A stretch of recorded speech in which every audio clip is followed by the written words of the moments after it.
Bonjour à tous et bienvenue dans cette nouvelle vidéo. Aujourd'hui, nous allons parler de PrestaShop et de référencement en 2021.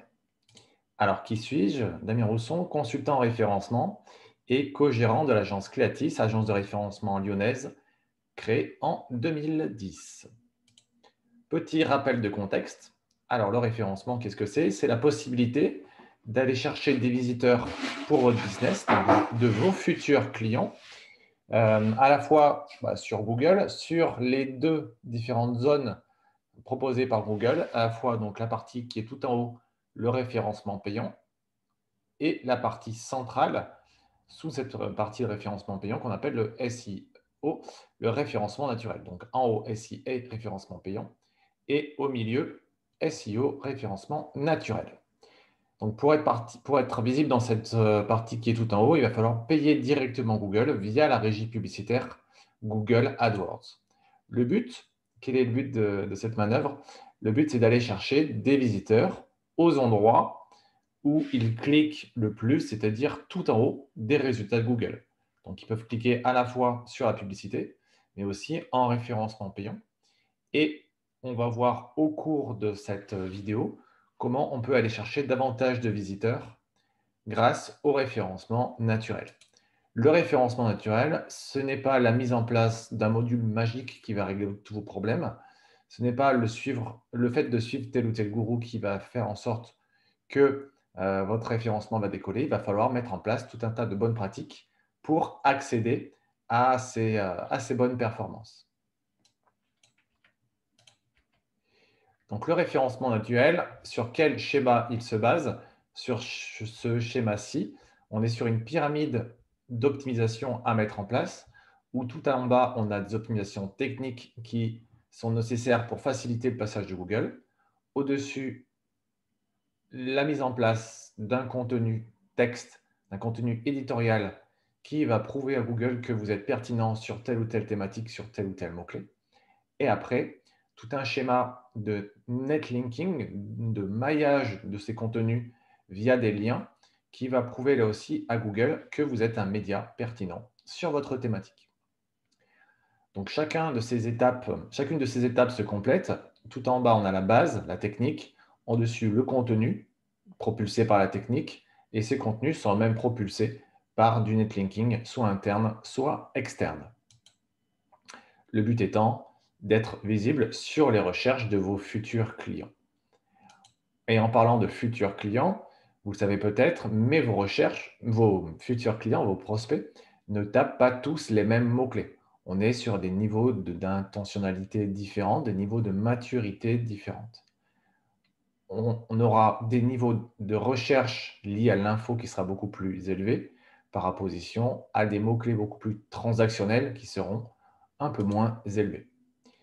Pour identifier tous ces mots-clés, eh bien, vous allez principalement vous baser sur votre cerveau, votre connaissance du domaine, et vous allez, en vous mettant à la place de votre prospect, identifier les mots-clés qu'il serait en mesure de taper, prospect par prospect, et vous faites ce qu'on appelle ici un mind map, une carte des recherches susceptibles d'être tapées sur Google. Et après, tout cela, ça se vérifie à l'aide de générateurs de mots-clés qui verront dire que telle thématique est plus demandée que telle autre.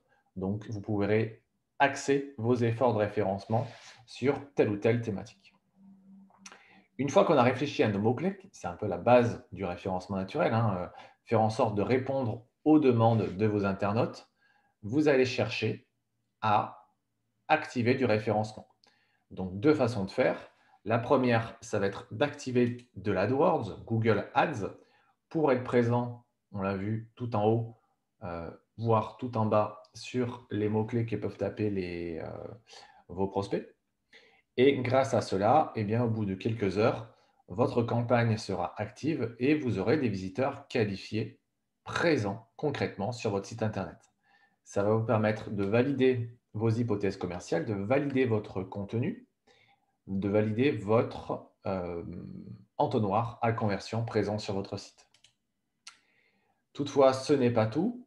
Je vous encourage également à installer un outil gratuit fourni par Google qui s'appelle la Search Console de Google, qui est un outil, je l'ai dit, gratuit, qui vous permet de communiquer avec Google sur certains éléments, mais aussi de récolter des stats par rapport à votre historique de référencement. Et vous saurez si vos stats, si votre site performe ou pas sur Google, si oui, sur quels mots-clés, et qu'est-ce que ça engendre concrètement comme visite. Et ça, c'est de la data très importante parce qu'elle est juste cruciale, elle est au centre de vos actions. En fonction de ça, vous saurez s'il faut continuer ou pas dans telle ou telle voie. Et puis, ça va vous permettre de valider, là aussi, vos hypothèses commerciales pour savoir si les contenus que vous proposez intéressent ou pas les prospects lorsqu'ils sont proposés dans les pages de résultats des moteurs de recherche. Autre outil que je vous invite à tester, c'est les Google Analytics. Donc, un outil de mesure statistique des visiteurs de votre site qui vous permet, en différé ou à temps réel, de mesurer quels sont les leviers qui vous génèrent le plus de visiteurs, quel temps passent vos visiteurs sur votre site, d'où viennent ces visiteurs, euh, comment ils partent, au bout de combien de temps ils partent, quels sont leurs parcours de navigation, voilà, ce genre de stats. Et ça vous permet donc de valider ou pas, pareil, le bon montage de votre site internet, la bonne conception. Une fois que vous aurez collecté cette data, vous aurez pas mal d'informations par rapport aux mots-clés qui génèrent des visites sur votre site. On a dit ici qu'on est sur une thématique PrestaShop. Donc, sur votre PrestaShop, quels sont les réglages que vous avez à faire pour démarrer sereinement votre référencement? Vous allez faire quelques réglages en amont, notamment en prenant un hébergement, une offre d'hébergement de qualité, un hébergeur de qualité. Si possible, un nom de domaine en .fr ou en .com. Ce n'est pas spécialement bloquant, mais pour le marché français, c'est privilégié. Et puis, bien sûr, un certificat SSL pour avoir votre URL de site en HTTPS. Au-delà de ces réglages en amont, sur votre site PrestaShop, sur votre boutique, qu'est-ce que vous aurez à installer? Eh bien, c'est la question à laquelle je vais tenter de répondre au cours des slides à venir. Donc, vous le savez, PrestaShop, c'est votre CMS, votre outil de gestion de contenu qui vous permet de créer et de maintenir un site e-commerce pour vendre des biens physiques ou immatériels. Première base, on l'a vu sur notre pyramide de mots-clés, eh bien, première étape, la configuration technique de votre site. Pour cela, vous configurez votre PrestaShop, vous pouvez configurer votre thème, optimiser les performances de chargement de votre site et la qualité de votre hébergement. Par rapport au réglage PrestaShop, vous avez plusieurs réglages à mettre en place, comme activer la réécriture d'URL, le fait que vos URL ne soient pas constituées d'une somme de chiffres improbables, mais plutôt qui reprennent le titre éditorial de la page ou du produit, ou le nom du produit. Vous activez la génération du robots.txt, un fichier qui est lu à chaque passage de Google sur votre site, donc c'est juste crucial d'avoir cela. La génération de fichiers sitemap.xml, qui permettent là aussi au moteur de recherche de mieux découvrir votre site. De désactiver certains modules non utilisés. Voilà, si vous ne vous en servez pas, désactivez-les pour pas qu'ils soient chargés à chaque passage d'internaute ou de moteur de recherche. Et puis, vous avez activé ce qu'on appelle le cache, un service qui vous permet de faire charger plus rapidement les pages de votre site. Une fois que vous aurez fait cela, qu'est-ce que vous aurez à faire? Vous allez chercher à régler votre thème. Votre thème, c'est votre ambiance graphique, votre design. Et pour cela, vous allez chercher à activer plusieurs leviers. Déjà, vous allez vous assurer que votre code proposé par le thème n'est pas trop lourd. Bien souvent, lorsque vous avez le choix d'installer tel ou tel thème, on voit certains arguments du type thème ou code léger. Eh bien, si c'est un argument qui est mis en avant, c'est qu'il y a une certaine raison. Google, pour explorer votre site, aura moins de lignes de code à parcourir qu'un site qui est codé trop lourd. Donc, si c'est quelque chose qui est mis en avant sur le thème que vous avez choisi, n'hésitez pas à garder votre thème. Si tel n'est pas le cas, essayez d'aller voir un peu plus loin ce qui se fait de bien sur le marché. Ensuite, vous allez chercher à réfléchir au balisage HN de votre thème de chacune des pages de votre site. Les pages catégories, les pages produits, ainsi que la page d'accueil. Concrètement, en français, qu'est-ce que ça veut dire? Ça veut dire que sur une page web, les éléments sont rangés dans des blocs, dans titre, en titre, en sous-titre. Et si ce sous-titrage a mal été pensé, s'il y a trop de sous-titres et pas de titre principal, eh bien, Google ne comprendra pas la structure de votre contenu. Et donc, vous aurez intérêt à faire des réglages pour corriger cet écueil. Ensuite, votre design, votre thème doit être responsive, c'est-à-dire qu'il doit s'adapter à une utilisation mobile de votre site Internet. On dit qu'il doit être mobile first, optimisé et pensé d'abord pour les mobiles et ensuite s'adapter au PC. Et là, depuis l'été dernier, Google passe par défaut sur votre site en tant que smartphone, en tant que mobile. Donc, c'est super important d'avoir un thème déjà bien pensé par rapport à ça. Autre critère technique, sur votre thème, vous devez avoir un maillage de liens intéressant, notamment grâce à un fil d'Ariane. Fil d'Ariane, c'est ce que vous avez tout en haut de votre page de type accueil/catégorie/nom du produit. Ça permet à l'internaute de s'y retrouver et ça permet à Google, pareil, de remonter à la page parente, la page du haut, pour pouvoir comprendre clairement l'arborescence de votre site Internet. Et enfin, évitez tout ce qui est méga menu, les menus super chargés. Utilisez plutôt des menus très légers afin de ne pas noyer Google là aussi dans 40 000 directions, afin qu'il comprenne bien les thématiques de votre site Internet. Enfin, non, autre critère, vous pouvez sur chaque produit ou service optimiser en tant que réglage technique les fameuses balises head, balise title, balise description et réécriture d'URL. C'est à ce niveau-là que ça s'active sur chacune des pages produits dans ce bloc qui est tout en bas de la page de gestion sur votre interface. Vous pouvez faire tout ce travail-là à la main et on verra s'il est possible un peu plus loin de faire tout cela en automatique. Alors, vous le savez peut-être, PrestaShop, c'est un outil open source, assez simple à utiliser. Toutefois, il n'est pas complet et il peut être possible d'ajouter des modules, des extensions, le plus souvent payantes, pour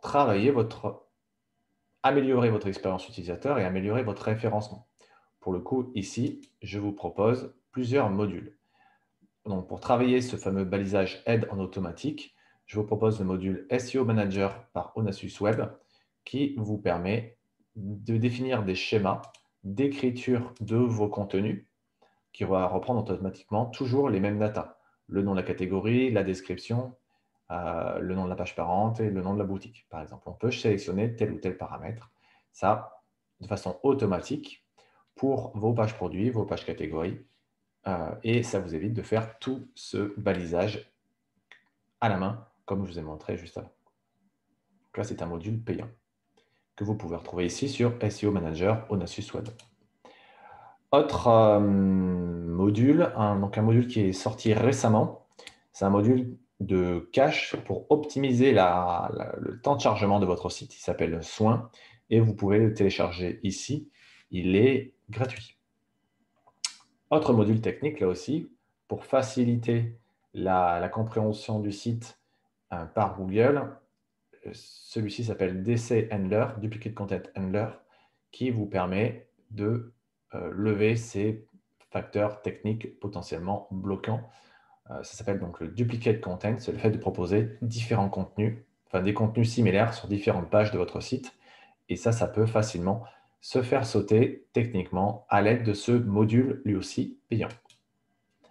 Autre module redirection 301, 302, 303, etc., qui vous permet de mettre en place des redirections d'URL, c'est-à-dire si vous aviez des pages produits qui existaient et qui n'existent plus, Google les a encore en mémoire et si Google retombe sur ces pages, il sera perdu. Donc, autant le garder et le renvoyer vers des pages existantes ou des catégories existantes.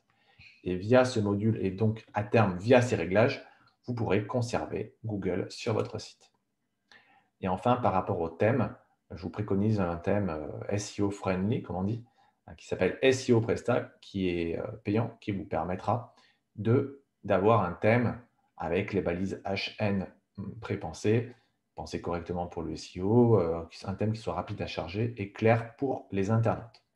Donc, on a vu via ces modules et via ce thème, pas mal d'optimisations à activer et à régler pour faire en sorte que le SEO technique soit clairement bien pensé et bien mis en place pour votre référencement naturel.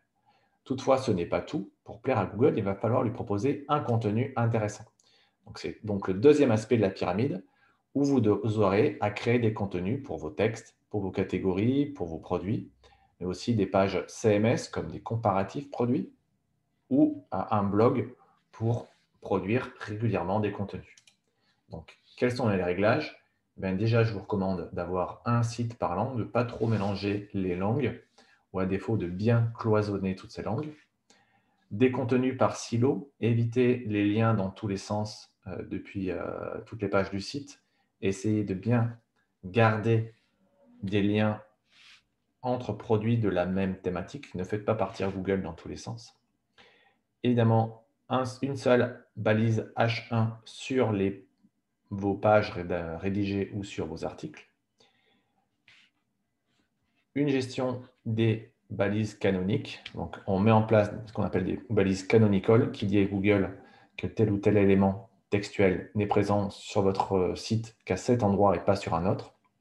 Et puis, un réglage des balises alt en automatique pour les pages produits de votre site Internet. Par rapport à cela, en termes de bonnes pratiques, je vous invite à créer régulièrement des contenus pour que votre site soit toujours à jour et qui retiennent toujours l'attention de Google. N'hésitez pas aussi à produire des contenus par rapport aux thématiques demandées sur Internet et aux différents niveaux d'intentionnalité des recherches de vos prospects. Et enfin, je le disais, attention au contenu dupliqué où certains contenus ne sont pas à retrouver sur d'autres pages du site. Donc, faites en sorte que tous vos contenus texte soient uniques. Pour vous aider dans cette démarche, vous pouvez vous appuyer sur les pages CMS de votre PrestaShop pour créer des nouvelles pages, ainsi que sur un module, là aussi payant, qui va vous permettre de créer un blog facilement et pouvoir ainsi délivrer des contenus intéressants sur votre site Internet.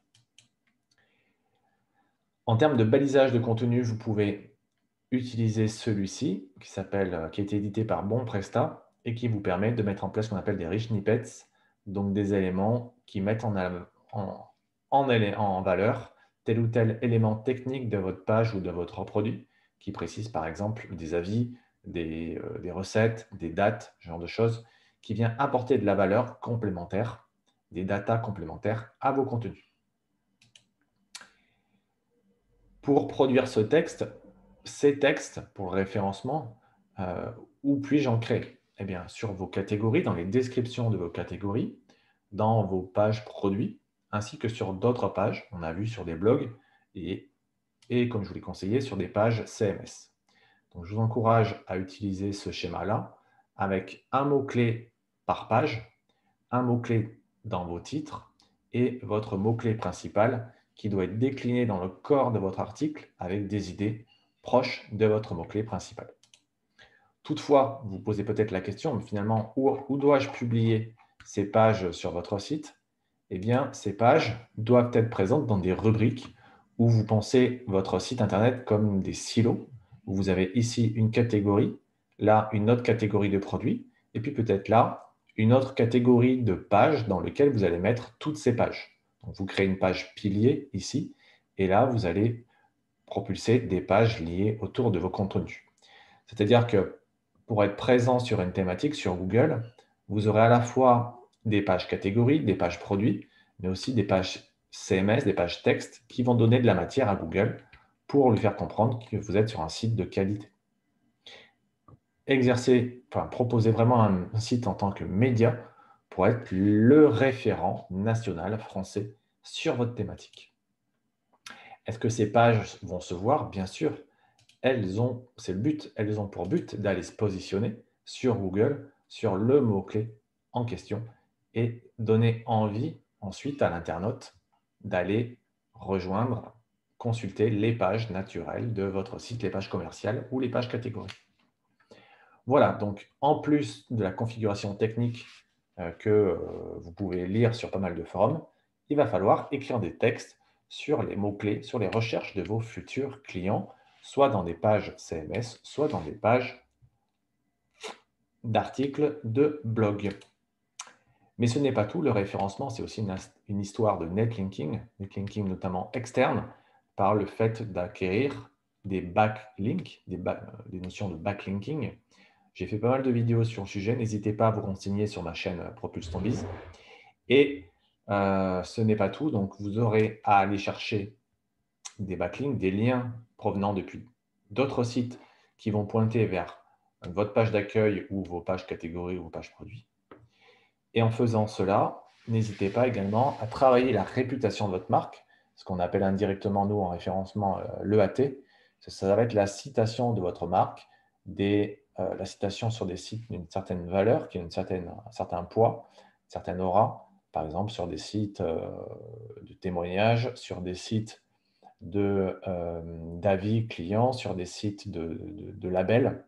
Et si votre marque est citée, même si elle n'a pas de backlink sur ces spots-là, vous aurez gagné de la légitimité indirecte par le biais du processus qu'appelle Google l'EAT, Expertise, Authority et Truthness. Enfin, n'hésitez pas à faire des relations presse. Pareil, ça peut aller vous chercher des backlinks intéressants depuis des sites d'autorité et ça peut ponctuellement aller vous générer de visiteurs qualifiés. Donc, vous aurez à travailler tous ces aspects-là en référencement naturel. Vous allez voir, c'est une démarche qui est assez conséquente, mais qui toutefois est intéressante. Donc, vous posez la question, le référencement naturel, qu'est-ce que cela peut apporter? Eh bien, ça va vous apporter un site plus visible lors de recherches. À la base des achats de vos futurs clients, dans 91% des cas, il y a une recherche qui est faite sur Google. Donc, le référencement est juste central dans l'acquisition de nouveaux prospects. Au-delà de ça, eh bien, vous aurez une marque plus populaire sur Internet. Vous avez vu, via le backlinking, via l'EAT, vous allez chercher à obtenir de nouvelles citations de votre marque. Et à terme, via ces deux processus, vous aurez plus de prospects et donc plus de clients, je l'espère pour vous. Un site plus complet parce que vous aurez travaillé votre contenu pour proposer les meilleures pages du web, en tout cas sur votre site, et une meilleure connaissance du marché en réfléchissant aux mots-clés qui vous intéressent concrètement. Ensuite, la question à 1 000 €, c'est est-ce que tout le monde peut faire du référencement? Et effectivement, il faut avoir soit du budget, soit du temps. Et pour ces deux aspects-là, Cleatis, donc l'agence que je représente ici, peut vous accompagner, soit si vous manquez de temps par le fait d'avoir une prestation clé en main et on s'occupe de tout référencement naturel ou payant, soit via une formation pour vous aider à monter en compétences et à traiter vous-même ou via votre alternant, par exemple, cet aspect de référencement. Conclusion, vous voyez que la publicité, c'est soit du temps, soit de l'argent, soit les deux. Donc, n'hésitez pas à dépenser de l'argent pour investir concrètement dans votre outil de travail qui est le référencement, qui est votre site Internet. Je vous remercie pour votre attention. N'hésitez pas, nous pouvons vous proposer 30 minutes de coaching offert et par rapport à votre thématique pour prendre du recul et essayer d'analyser votre site PrestaShop ou basé sur un autre CMS, un autre outil, en cliquant ou en tout cas vous rendant sur cette URL-là, calendly.com/Cleatis-Damien, et on vous fera part d'un petit audit de votre démarche de site Internet pour tester les forces et les faiblesses de votre site actuel. Voilà, écoutez, c'était Damien Rousson de l'agence Cleatis pour cette vidéo spéciale référencement PrestaShop. Et écoutez, je vous dis, voilà, n'hésitez pas à vous abonner à la chaîne Propulse ton Biz si ce contenu vous a plu, pour être alerté des nouveaux contenus que je pourrai publier sur la partie référencement sur le marketing digital. Et sinon, écoutez, je vous dis à très bientôt pour une prochaine vidéo et n'hésitez pas à commenter si vous avez une remarque ou une question, à liker ou à partager. Ça facilitera le référencement de cette vidéo ainsi que de la chaîne Propulse ton Biz. Merci pour votre écoute. À très bientôt.